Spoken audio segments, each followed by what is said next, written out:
करे और देखे एक दिल दहला देने वाली हॉरर स्टोरी। बिना घबराए बेल आइकॉन प्रेस करना ना भूलें।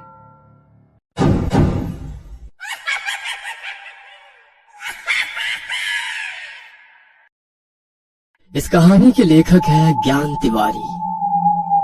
आधी रात का समय, तूफान जोरों पर था। एक गुफा के अंदरूनी हिस्से में हवन कुंड की जलती आग के सामने एक अघोरी तांत्रिक बैठा है। आग की रोशनी उसके चेहरे पर फैले डर को उजागर कर रही थी। माथे पे शिकन है, पसीने की धार पानी की तरह चेहरे से बह रही है। उसने नजरें नीचे करके अपने दाहिने हाथ को देखा। कलाई वाला हिस्सा फटा हुआ था और मांस अंदर ही जमा हुआ था। तांत्रिक अपने हाथ को आग के पास लाता है, जिससे मांस काला पड़ना शुरू हो जाता है।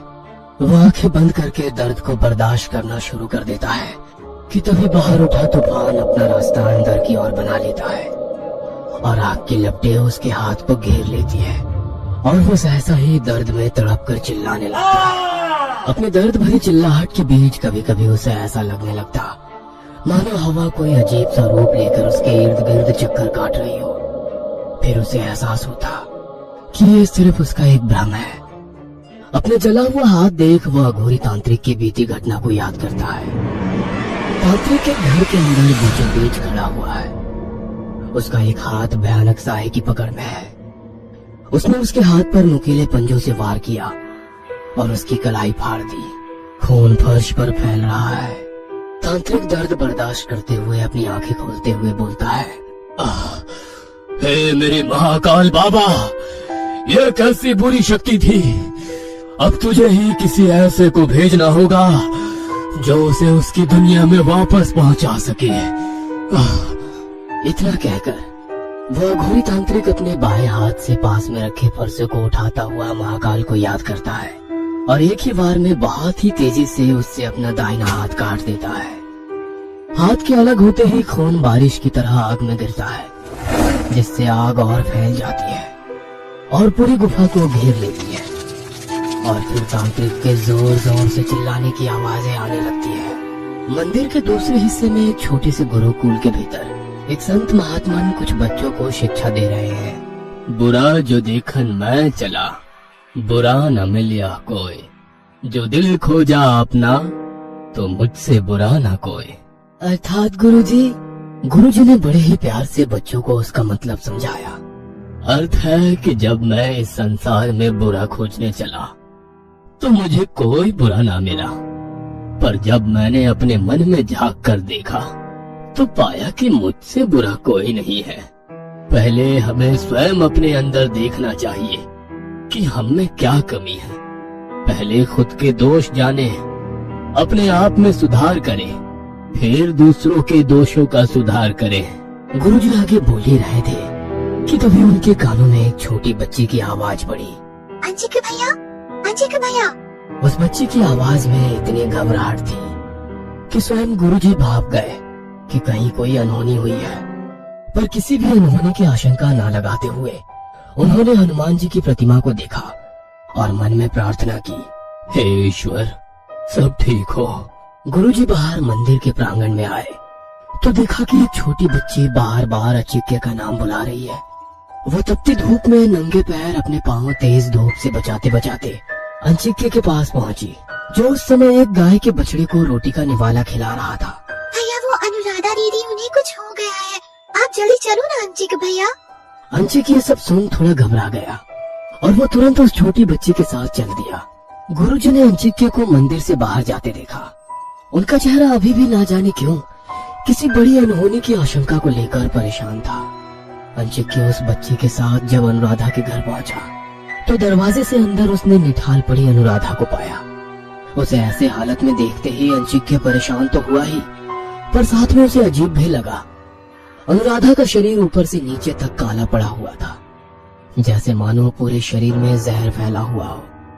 अंचिक्य अनुराधा के पास आया और उसके नजदीक बैठकर उसके सर पर अपना हाथ रखा और उसे गौर से देखने लगा। ये सब कैसे हो गया अनुराधा? अंचिक्य के सवाल ने अनुराधा की आंखों में आंसू ला दिए। वह बिस्तर से उठने लगी ताकत लगाकर, तो अंचिक्य ने उसे सहारा दिया और उसकी पीठ के सहारे से उसे उठाने लगा। तो अंचिक्य का हाथ किसी घाव पर लगा। अंचिक्य ने पीछे देखा तो अनुराधा की पीठ पर एक गहरा घाव बना हुआ था। उसका घाव गला लग रहा था। अंचिक्य ये सब देख हैरान रह गया और अनुराधा से पूछने लगा, क्या हुआ अनुराधा, ये घाव कैसे आया तुम्हारी पीठ पर? अनुराधा अंचिक्य का सवाल सुनकर रोने लगी। उसकी आंखों में दर्द की एक तस्वीर थी जो अंचिक्य को एक अजीब सा अनुभव करा रही थी। यह सब देख अंचिक्य उसके पास आकर बिस्तर पर बैठा और अनुराधा को थाम लिया और बच्ची की तरफ देखकर बोला, गुड़िया तू जाके थोड़ी सी नीम की पत्तियां और एक पट्टी ले आ। अंचिक्य ने नीम की पत्तियां पीसी और उनका रस बनाकर अनुराधा की पीठ पर लगाया और उसके ऊपर से पट्टी को कसकर रखकर अनुराधा को वापस लिटा दिया। हम लोगों से बहुत बड़ी गलती हो गई। हम लोगों से बहुत बड़ी गलती हो गई। वो हमारी वजह से आ गई। मुझे वहाँ नहीं जाना चाहिए था। इतना बोलते बोलते अनुराधा एक गहरी बेहोशी में चली गई। जो कुछ भी अनुराधा के साथ हुआ था वो शायद अनुराधा भूल नहीं पा रही थी। वो उस पर इतना हावी हो चला था कि उसका हादसा उसे एक गहरे सपने में खींच ले गया। अचानक से अनुराधा की सांसें एक साथ भारी और तेज हो गई। उसे ऐसा लग रहा था जैसे कोई उसे जबरदस्ती कैद कर रहा हो। उसने अपनी आंखें खोली तो अपने आप को अपने ही कमरे में अकेला पाया। उसके शरीर पर एक काला नाग अपने आप को लपेट रहा है। अनुराधा लाख कोशिशों के बाद भी चिल्ला नहीं पा रही है। देखते ही देखते उस काले नाग ने अपना फन फैला दिया और अनुराधा को डस लिया। उसके नुकीले दांत अनुराधा का डर बनकर चीखे और चिल्लाते हुए उठी। उसने अंचिक्य को अपने पास पाया तो उसे एहसास हुआ कि वो सपना देख रही थी। अंचिक्य, वो कल रात। उसने डर में अंचिक्य को बीती रात के हादसे की पूरी कहानी बताई। Surprise surprise surprise. मीनाक्षी बहुत खुश है। वहाँ बैठी बाकी दो लड़कियां भी मीनाक्षी की खुशी में शामिल हो जाती हैं, सिवाय अनुराधा के। उसकी नजरें मीनाक्षी के हाथ में उस बोर्ड गेम पर है जिस पर ओइजा बोर्ड लिखा हुआ है। ये क्या है मीनाक्षी? आत्मा को बुलाने वाला खेल। थोड़ी देर बाद कमरे में अंधेरा हो जाता है। कमरे के ठीक बीच में एक राउंड टेबल है जिसके आसपास 4 कुर्सियां लगी हुई है और चारों दोस्त एक एक करके उस बोर्ड को देख रही है। बोर्ड के चारों तरफ मोमबत्तियां जल रही है। अब हम चारों लोग एक दूसरे का हाथ पकड़ेंगे और एक साथ एक आवाज में बोलेंगे बिना रुके। लकड़ी से बने उस ओइजा बोर्ड पर कुछ शब्द अंकित है जो एक सर्कल के इर्द गिर्द बने हुए हैं। मानो वो शब्द उस बोर्ड गेम पर बुने हुए थे। चारों लड़कियां एक साथ बोलना शुरू करती है। कोई अच्छी या बुरी आत्मा हो, यहाँ पर हमारे आसपास हो, हमें अपने होने का संकेत दे। उन्होंने काफी बार दोहराया पर कोई असर ना होने पर गेम को बंद कर दिया कि तभी एक दोस्त ने कहा, शिट यार, सारा मजा किरकिरा हो गया। थोड़ी देर बाद सब लोग अपने अपने घर जाने लगे तो मीनाक्षी ने अनुराधा को रोककर कहा, सुन ना अनु, आज रात मेरे साथ ही रुक जा। तू रहेगी तो थोड़ी हिम्मत बनी रहेगी। क्यों, अब क्या हुआ? कहीं सच में कोई ना आ जाए, इसीलिए तू मुझे रोक रही है ना? मीनाक्षी बहुत धीमे स्वर में हामी भरती है। नीचे कमरे में अभी भी सेंटर टेबल पर वो बोर्ड गेम रखा है। अचानक से कमरे में हल्की हवा का बहाव शुरू हो जाता है।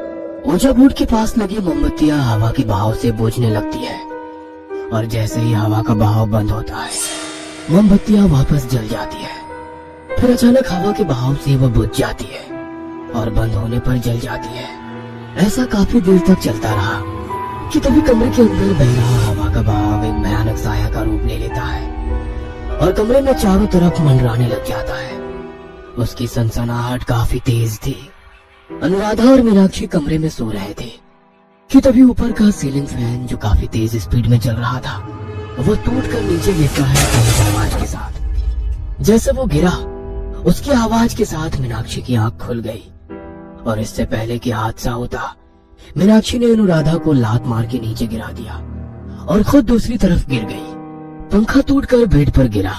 उसके ब्लेड्स अभी भी स्पीड में घूम रहे थे। अनुराधा और मीनाक्षी हैरत के साथ उठे और अपनी आंखों पर विश्वास ना कर पाए। ये क्या हुआ मीनाक्षी? मुझे नहीं पता अनु, वो तो मेरी आंख ठीक टाइम पर खुल गई, नहीं तो गए होते आज। दोनों अंदर ही अंदर खौफ से भर गए। बेबस एक दूसरे को ताके जा रहे थे कि तभी उनके कानों में नीचे कमरे से किसी के चिल्लाने की आवाज आने लगी। कोई बहुत जोर से भाग भाग चिल्ला रहा था। वो दोनों तुरंत नीचे की तरफ भागे। अनुराधा और मीनाक्षी भागते हुए नीचे आए तो सीढ़ियों के पास ही रुक गए। नजारा देखकर तो उनकी सांसें ही हलक में अटक गई। नीचे हॉल में खूब सारे कौवे जमा हो गए थे और उनकी कानों के बीच एक तांत्रिक न जाने कहां से आ गया था और डंडे से उन्हें भगाने में लगा था। भाग जा यहाँ से, मैंने कहा भाग जा यहाँ से। तांत्रिक अपने दोनों हाथ ऊपर उठाकर आवाज में जोर लगाकर चिल्लाने लगा तो कौवे भी जोर से काव काव करने लगे और उस पर झपटने लगे।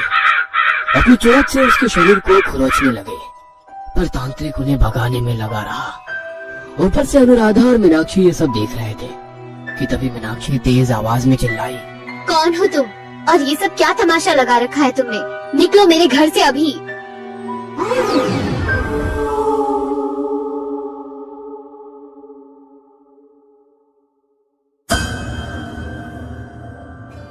ये कहानी आपको अच्छी लगी हो तो हमें सब्सक्राइब करें, हमारा इंस्टाग्राम और फेसबुक पेज जरूर फॉलो करें। और हाँ दोस्तों, सब्सक्राइब करना भूलना मत।